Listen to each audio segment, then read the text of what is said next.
Hey guys, this tech tip of the week is going to cover the transaction field. Now, previously when we were putting in transactions, we were going underneath the contacts, and the contact actually had to be a lead for us to be able to put the transaction in. So Ruse created a field for just transactions where we could put in any past transactions or current transactions and then link them to a contact, whether it was a lead or not. So for us to be able to do this, go ahead and sign into your CRM and then click on Properties. From there, you would click on Transactions, and it will redirect you to the transaction screen. You can see the two examples that I have here before.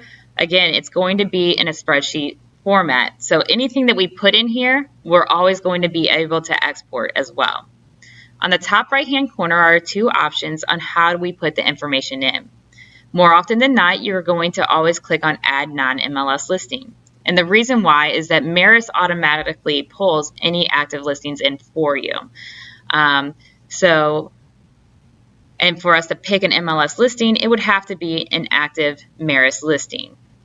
So always choose Add Non-MLS Listing. If for some reason your Maris active listings are not pulling through, go ahead and reach out to IT Help Desk and we'll look into it. So click on Non-MLS Listing, and from here, you would just go ahead and simply put in whatever the address is and the MLS number. So even if it's closed out, you want to go ahead and put the MLS number in there. So in the future, you can always refer back to the listing in Maris. And then you would click on Add Manual Listing.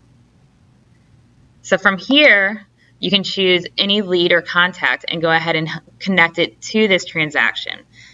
So once you start typing in the name, you'll have the drop box of any of your contacts or leads, and you can choose them.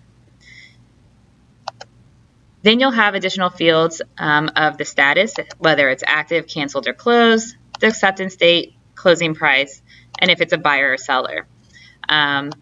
We are still having the additional fields that meet all the contractual deadlines and for your actual earned income coming in here as well. So you'll see those updated over time. I'll let you know as soon as that's done.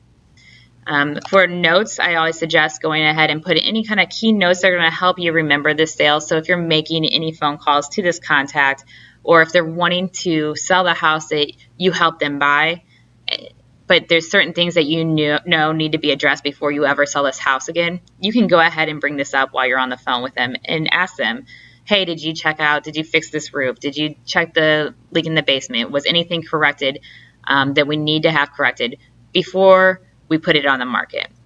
So it just helps you make those conversations a little simpler. So after you're done with that and you put all your information in, you simply click on Create Transaction, and it'll add to your transaction lines. From here, if you ever need to export it, you always go on to click on More, Export Transactions.